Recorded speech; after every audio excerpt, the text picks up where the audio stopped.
दोस्तों, आज की इस वीडियो में कक्षा 10 यानी हाई स्कूल के मॉडल पेपर को देखने वाले हैं जो कि 2022 में लॉन्च किया गया है।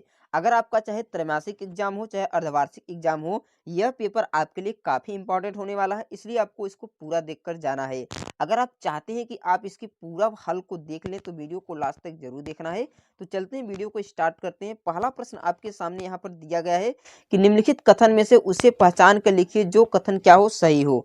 यहाँ पर देख सकते हैं पहला कि सरस्वती पत्रिका के संपादक महादेवी वर्मा है, ये बिल्कुल गलत है क्योंकि सरस्वती पत्रिका के संपादक महावीर प्रसाद द्विवेदी हैं। उसके बाद है क्या भूलूं क्या याद करूं हरिवंश राय बच्चन की आत्मकथा है, ये बिल्कुल सही है। क्या भूलूं क्या याद करूं हरिवंश राय बच्चन की आत्मकथा है, ये भी गलत है आपका। मैला आंचल कहानी विधा है, तो मैला आंचल कहानी नहीं, मैला आंचल एक उपन्यास है जिसे फणीश्वर नाथ रेणु ने लिखा है। किसे? फणीश्वर नाथ रेणु ने मैला आंचल को लिखा है। यह क्वेश्चन आपके लिए काफी इंपॉर्टेंट है। मैला आंचल इसको आपको याद करके रखना है। मैला आंचल क्या है? मैला आंचल क्या है? एक उपन्यास है। मैला आंचल क्या है आपको ध्यान के रखना है, उपन्यास है। और इसके जो रचनाकार है फणीश्वर नाथ रेणु है। कौन है? फणीश्वर नाथ रेणु। फणीश्वर नाथ रेणु है मैला आंचल को, इसको आपको 100% याद करके जाना है। उसके बाद है रस मीमांसा किसकी आलोचना है। रस मीमांसा किसकी आलोचना है? तो रस मीमांसा जो है रामचंद्र शुक्ल की आलोचना है। रस मीमांसा किसकी है? रामचंद्र शुक्ल की आलोचना है। उसके बाद है अगला क्वेश्चन, निम्नलिखित में से किसी एक रचना के लेखक का नाम लिखना है। जैसे दिया है अथाह सागर। अथाह सागर के रचनाकार कौन है? तो अथाह सागर के रचनाकार जो है जयशंकर भारती है। कौन है? जयशंकर भारती। जयशंकर भारती हैं किसके? अथाह सागर के रचनाकार। अगर आपसे पूछे अर्धनारीश्वर किसकी रचना है, तो अर्धनारीश्वर जो है विष्णु प्रभाकर की रचना है। किसकी? विष्णु प्रभाकर की रचना है। कौन? अर्धनारीश्वर। अगर पूछे मेरी असफलताएं किसकी रचना है, तो मेरी असफलता जो है बाबू गुलाब राय की रचना है। किसकी? बाबू गुलाब राय की रचना है मेरी असफलताएं। लहरों के राजहंस के लेखक कौन है? तो लहरों के राजहंस के लेखक है मोहन राकेश। कौन है? मोहन राकेश लहरों के राजहंस के लेखक हैं। तो ये चारों आपको याद करके रखना है। जैसे कि अथाह सागर किसने लिखा है? जयशंकर भारती ने लिखा है।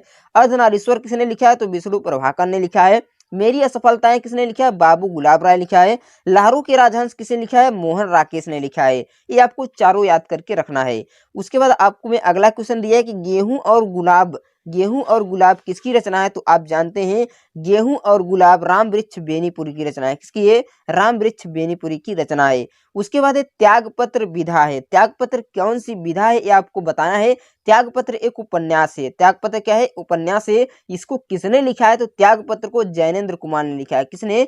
जैनेन्द्र कुमार ने लिखा है। किसने लिखा है? जैनेन्द्र कुमार। अगर पूछे त्यागपत्र किसने लिखा है, तो जैनेन्द्र कुमार लिखा है। कौन सी विधा है? तो उपन्यास है।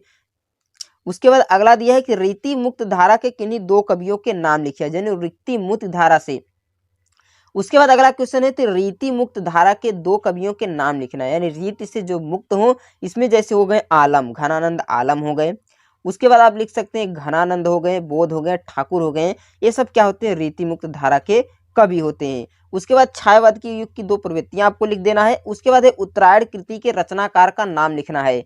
उत्तरायण कृति के रचनाकार है राम कुमार वर्मा है। कौन है? राम कुमार वर्मा है। ये आपको याद करके रखना है। राम कुमार वर्मा कौन है? उत्तरायण के कृति के रचनाकार हैं। उसके बाद अगला क्वेश्चन आप में लिखा है गद्य दिया है, तो आपको इस गद्य को पढ़ लेना है। पढ़ने के बाद आपको रेखांकित का उत्तर देना है, उपयुक्त संदर्भ लिख देना, किस पाठ से ले गया है, इसके कवि यानी लेखक का नाम लिख लेना है। उसके बाद यहाँ पर अथवा में दिया है, इसमें से एक कर सकते हैं। उसके बाद आप देख सकते हैं पद में ससंदर्भ सहित व्याख्या लिखिए। ससंदर्भ सहित का मतलब होता है प्रसंग भी लिखना है, संदर्भ भी लिखना है और इसकी व्याख्या यानी काव्य सौंदर्य भी लिखना है। काव्य सौंदर्य का मतलब होता है किस कौन सा अलंकार है, कौन सा रस है, इसको आपको लिख देना है। ये पूरा पढ़कर आप पाठ से लिख देना है इनमें से एक को। उसके बाद किसी एक लेखक का आपको नाम लिखना है। यहाँ पर दिया है कि रचनाकार कहा कि एक लेखक का जीवन परिचय देते हुए उनकी रचना का उल्लेख भी किया। जैसे रामचंद्र शुक्ल है, भगवत चरण उपाध्याय है, जनशंकर प्रसाद है। तीनों में से एक को आपको याद करके लिख लेना है। उसके बाद एक कवियों यहाँ लिखा निम्नलिखित कवियों में से उनके जीवन पर यानी कवि का है, 3 कवियों में से इनको आपको याद करके लेना है। उसके बाद आपको संस्कृत से दिया है, संस्कृत में से इसका अनुवाद कर लेना है। अनुवाद दिया है कि मानव जीवनसम कस्यम संस्कृतम अस्माक पूर्वजम इसको आपको पढ़कर लिख लेना है। उसके बाद दिया है 7वां नंबर की अपनी पाठ्य पुस्तक से याद किया हुआ एक श्लोक लिख लेना है जो इसमें नहीं दिया गया हो। और इसका आप उत्तर देंगे। जो पढ़े होंगे तो आप आसानी से देख सकते हैं और पढ़ लेंगे इसको। 8वां क्वेश्चन दिया है कि करुण रस हास्य रस की परिभाषा और स्थायी भाव लिखना है। करुण का जो स्थायी भाव होता है शोक होता है, हास्य का हास होता है। उपमा और रूपक अलंकार की परिभाषा देना है, सोरठा और रोलक देना है। आशा करता हूँ ये सभी आपको याद होंगे। उसके बाद आपको उपसर्ग लिखना है। जैसे सु दिया है तो आप सुकर्म लिख सकते हैं। प्र दिया है तो प्र दिया है तो प्रकाश लिखते हैं, प्रतिकार लिखते हैं। प्रति दिया है तो प्रतिकार लिख सकते हैं। उप दिया है तो उपकार लिख सकते हैं। निर् दिया है तो निर्भय लिख सकते हैं। अभि दिया है तो अभिमान लिख सकते हैं। कोई आप इस प्रकार से बनाकर लिख सकते हैं। उसके बाद न है तो आप क्या बना सकते हैं, पढ़ना लिखना। पन है तो अपनापन। ई कहे तो इसमें ई है तो आप इस प्रकार से बनाकर लिख सकते हैं। जैसे पढ़ाई, लिखाई, ये सब आपका होता है। उसके बाद है निम्नलिखित में से किन्हीं दो समास विग्रह करना है। जैसे दिया है राधा कृष्ण में कौन सा समास है और इसका समास विग्रह कीजिए। तो राधा कृष्ण होता है राधा डैश कृष्ण, इसमें एक द्वंद्व समास है। कौन सा समास है, द्वंद्व समास है। उसके बाद सप्त धान्य है। सप्त धान्य को आपका संधि विच्छेद करना है तो आप कर लेंगे। उसके बाद चौराहा है, चार राहों का समूह है। इसमें चौराहा कहेंगे चार राहों का समूह है, यानी संख्यावाचक विशेषण है, इसलिए इसमें कौन सा समास है, द्विगु समास है। कौन सा समास है, द्विगु समास है चौराहा में। उसके बाद आप अगला क्वेश्चन देख सकते हैं। निम्नलिखित में से किन्हीं दो का तत्सम लिखना है। घर जैसे दिया, घर का गृह हो जाएगा। मानुष का मनुष्य हो जाएगा। गांव का ग्राम हो जाएगा। चांद का चंद्रमा हो जाएगा। उसके बाद है ईश्वर के दो पर्यायवाची लिख सकते हैं। भगवान लिख सकते हैं। ईश्वर का क्या लिखेंगे, भगवान। ई सब लिख सकते हैं। कमल का जलज का पंकज ये सब लिख सकते हैं। फूल का कुसुम पुष्प लिख सकते हैं। जंगल का पर्यायवाची आपको लिखना है। जंगल का आप वन लिख सकते हैं। वरन लिख सकते हैं। विपिन लिख सकते हैं। कानन लिख सकते हैं। ये सभी आप लिख सकते हैं। यहाँ पर संधि विच्छेद लिखना है।